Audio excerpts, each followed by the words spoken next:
JDU का कहाँ कोई सवाल है कि आप लोग झूठे जेडीयू जेडीयू कर रहे हैं। जेडीयू तो अब बिल्कुल समाप्त पार्टी है ना। जेडीयू बिल्कुल जो दिख भी रहा है, सब लोग उसमें जो बड़े नेता हैं कहीं ना कहीं या तो इनसे संपर्क में है, हमसे संपर्क में है या कहीं और संपर्क में है। तो जेडीयू का तो अब कोई मतलब ही नहीं भाई। उसमें बहुत सारे मंत्री भी हैं बिहार में, मेंबर पार्लियामेंट लोग भी हैं। मुश्किल जेडीयू में टूट क्या, जेडीयू बिल्कुल अब समझिए कि एक तरह से समाप्ति के कगार पर जेडीयू खड़ा है। माननीय उपेंद्र जी ठीक ही कहे, अनुभवी नेता हैं माननीय उपेंद्र कुशवाहा जी। इनके अनुभव का लाभ बिहार एनडीए को बहुत ही सकारात्मक तरीके से मिल रही है। नमस्कार, मैं हूं रविरंजन, आप देख रहे हैं लाइव बिहार। बिहार में पर्व त्योहारों का मौसम खत्म हुआ और अब चुनाव का मौसम आने वाला है। हर पार्टी अपने अपने तरीके से सियासी रंग में रंगने लगी है। इसी सिलसिले में बीजेपी के कद्दावर नेता नित्यानंद राय ने आज रालोजद के राष्ट्रीय अध्यक्ष उपेंद्र कुशवाहा से मुलाकात की। हालांकि ये मुलाकात औपचारिक मुलाकात कही जा रही है। चाय पर थोड़ी सी चर्चा हुई, लेकिन पत्रकारों की नज़र इस मुलाकात पर थी। पत्रकारों ने घेर लिया तो अनेक सवाल भी हुए। इन सवालों के जवाब देते हुए नित्यानंद राय ने कहा कि उपेंद्र कुशवाहा हमारे सीनियर लीडर हैं, पहले बात वही कहेंगे। और जब उपेंद्र कुशवाहा ने बात शुरू की तो कई बातें, महत्वपूर्ण बातें उन्होंने कहीं। उपेंद्र कुशवाहा ने कहा कि चुनाव आते आते जदयू पूरी तरह से खत्म हो जाएगी, तो एनडीए की लड़ाई जेडीयू से तो कहीं भी नहीं है। जेडीयू को हम कोई पार्टी मानते ही नहीं। उनका ये कहना था कि उनकी सीधी लड़ाई राजद से है, खास तौर पे बिहार में, और राजद से लड़ने के लिए हमारी तैयारी चल रही है।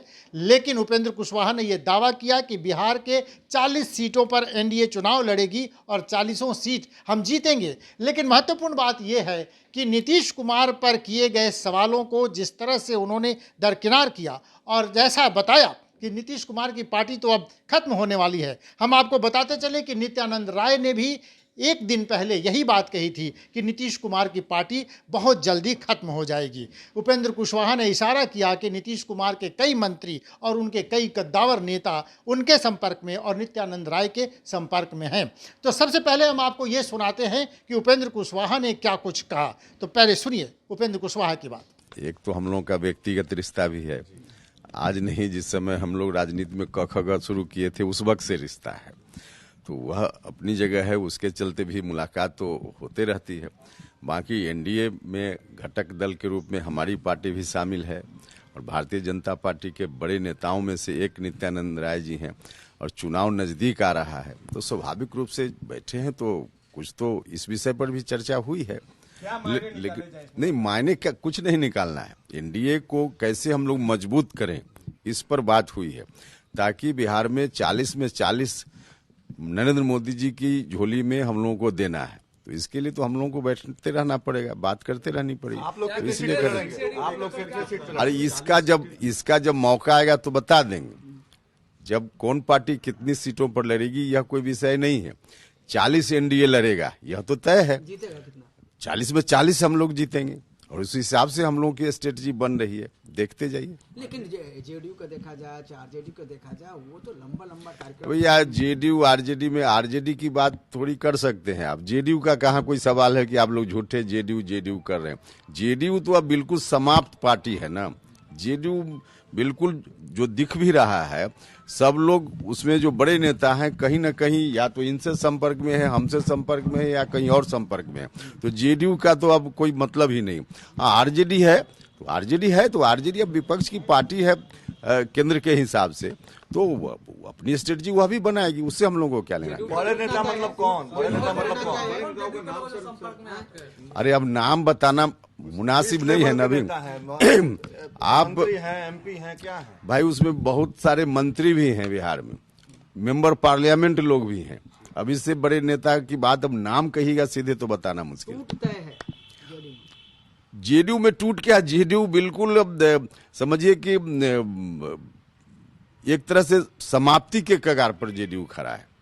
अब जेडीयू कोई फैक्टर ही नहीं। भीम संसद बुलाया है नीतीश जी ने। अरे उस सब का कोई अर्थ नहीं, कोई संसद बुला लें उसका कोई मतलब नहीं। इसलिए जेडीयू का नाम मत लीजिए। आरजेडी ठीक है, आरजेडी से हम लोग मुकाबला के लिए तैयार हैं। हाँ लग बिल्कुल। रहा है नीतीश जी अम्बेडकर 2 बनने की कोशिश कर रहे हैं। नीतीश जी अम्बेडकर 2 क्या, नीतीश जी तो बहुत बड़े नेता देश के बन चुके थे, लेकिन अंत में आकर खुद ही उन्होंने ऐसा निर्णय ले लिया कि पूरे जीवन भर की कमाई को उन्होंने गंवा दिया। अब आज की तारीख में कोई फैक्टर ही नहीं बचे नीतीश कुमार जी या जेडीयू, यही स्थिति उनकी है।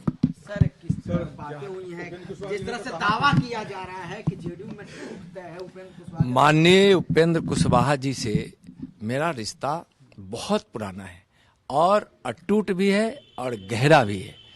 हम लोग राजनीति में थे भी, हम जिस समय राजनीति में नहीं थे उस समय से संबंध है। और अभी एनडीए के एक मजबूत सिपाही के रूप में इनकी जो पार्टी है वह एनडीए का एक मजबूत साथी है।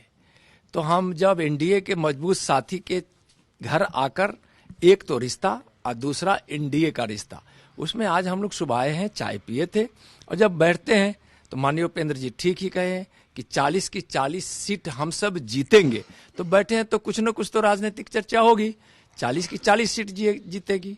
और हमारे बिहार के अनुभवी नेता हैं माननीय उपेंद्र कुशवाहा जी, इनके अनुभव का लाभ बिहार एनडीए को बहुत ही सकारात्मक तरीके से मिल रही है और इसका परिणाम अच्छा आएगा। हम सब मिलकर, हम एनडीए के जितने भी घटक दल हैं, चाहे वह माननीय मांझी जी हैं, माननीय चिराग जी हैं, माननीय उपेंद्र जी हैं, हम सब मिलकर बिहार में 40 की 40 सीट जीतेंगे। तो चलिए, राजनीति का मौसम शुरू हुआ तो इस तरह के बयानवीर आपको हर रोज मिलेंगे और इस तरह की बयानबाजी भी आपको देखने को मिलेगी। बड़े दिलचस्प मोड़ पर है इस समय बिहार की सियासत। देखते रहिए लाइव बिहार। लाइव बिहार पर राजनीति से जुड़ी हर अपडेट्स सबसे पहले हम आपके लिए लेकर आते हैं। जुड़े रहिए लाइव बिहार के साथ, देखते रहिए लाइव बिहार। नमस्कार। लाइव बिहार यूट्यूब पर सब्सक्राइब और फेसबुक पर लाइक जरूर करें।